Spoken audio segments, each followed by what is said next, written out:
जय हिंद बच्चों। क्वेश्चन है a single strand of nucleic acid tagged with a radio active molecule is called.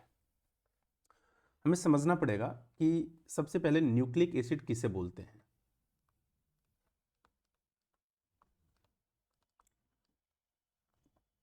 Nucleic acid के अंदर या तो डीएनए आते हैं जिसे हम लोग डीऑक्सी राइबो न्यूक्लिक एसिड बोलते हैं, और या तो आरएनए आते हैं जिसे हम लोग राइबो न्यूक्लिक एसिड बोलते हैं। ठीक है, अब स्टेटमेंट ऑप्शन देखते हैं। वेक्टर, सेकंड है सेलेक्टेबल मार्कर, थर्ड है प्लाज्मिड और फोर्थ है प्रोब। सबसे पहले हम वेक्टर के बारे में बात करते हैं। ए स्टेटमेंट जो है वो वेक्टर के बारे में है। वेक्टर एक्चुअली एक ऐसा डीएनए मॉलिक्यूल जो वेहिकल की तरह काम करे। वेहिकल यानी किसी जीन या किसी डीएनए के फ्रैगमेंट को एक ऑर्गेनिज्म से दूसरे ऑर्गेनिज्म में कैरी करे, ट्रांसपोर्ट करे, इसे हम लोग क्या बोलते हैं? वेक्टर। अब वेक्टर होने के लिए कुछ कैरेक्टर होना चाहिए, कुछ कैरेक्टरिस्टिक फीचर्स होने चाहिए। अब जो बेसिक कैरेक्टरिस्टिक जो आइडियल वेक्टर के पास होता ही होता है, उनमें से एक है कि अगर वेक्टर होगा तो इसके पास ओ आर आई साइट होगा। ओ आर आई साइट कहने का मतलब क्या? Origin of replication site. Second, अगर वेक्टर होगा तो इसके पास सेलेक्टेबल मार्कर होगा। सेलेक्टेबल मार्कर कहने का मतलब क्या? ऐसा जीन, और यहां पर जनरली हम किसकी बातें करते हैं? तो एंटीबायोटिक रेजिस्टेंट जीन की बातें करते हैं। एंटीबायोटिक रेजिस्टेंस जीन्स की बातें करते हैं, जिसके प्रेजेंस के कारण जो ट्रांसफॉर्म्ड सेल होता है इसका तो ग्रोथ होता है, लेकिन जो नॉन ट्रांसफॉर्म्ड सेल होता है इसका ग्रोथ नहीं होने देता है। और थर्ड, जिसे हम लोग बोलते हैं क्लोनिंग साइट, या फिर इस क्लोनिंग साइट को हम लोग रिकॉग्निशन साइट के नाम से भी जानते हैं, या फिर इसे हम लोग रिकॉग्निशन साइट के नाम से भी जानते हैं। अब एक्चुअली ये जो क्लोनिंग साइट या रिकॉग्निशन साइट है, जहां पर जो एलियन डीएनए होता है, एलियन डीएनए को ला करके इसी क्लोनिंग साइट के पास लिंक किया जाता है, यानी जोड़ा जाता है। ठीक है,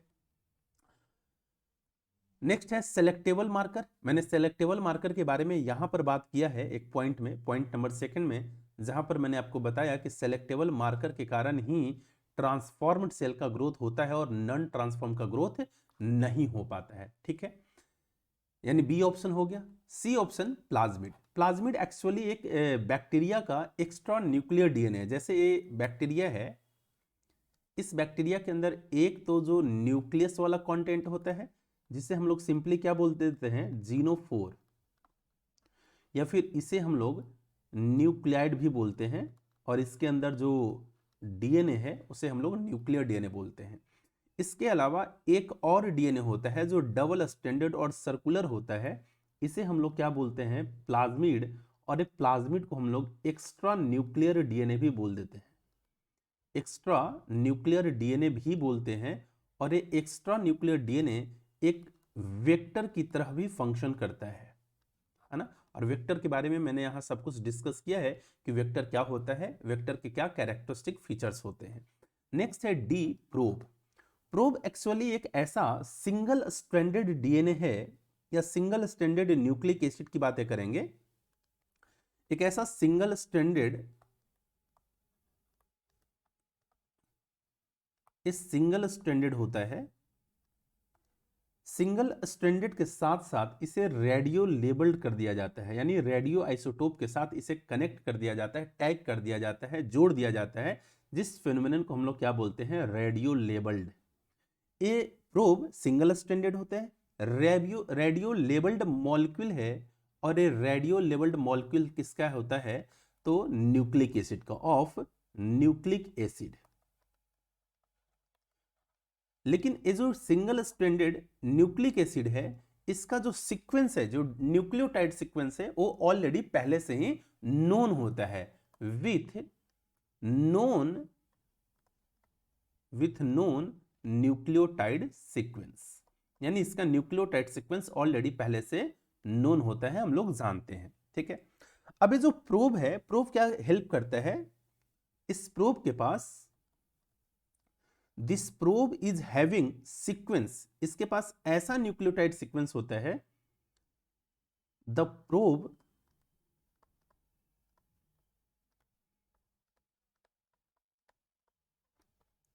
having sequence complementary to the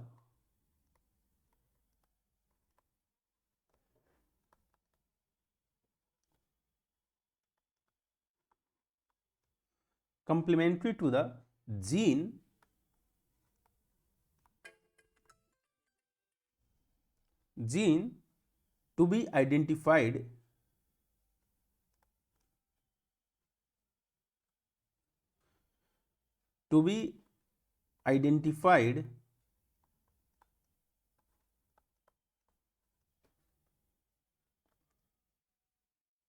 are supplied।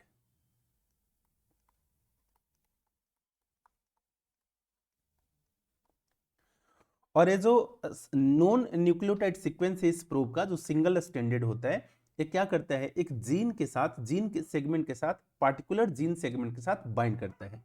They bind with, यानी दे यानी इस प्रोब का जो न्यूक्लियोटाइड सीक्वेंस है, दे bind with the particular gene segment.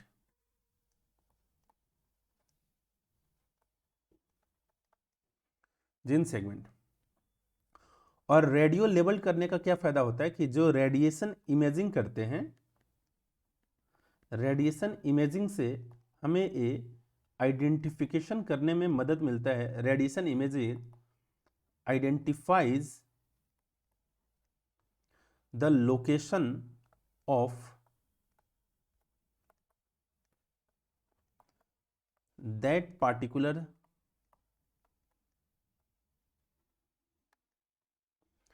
segment which bind with probe।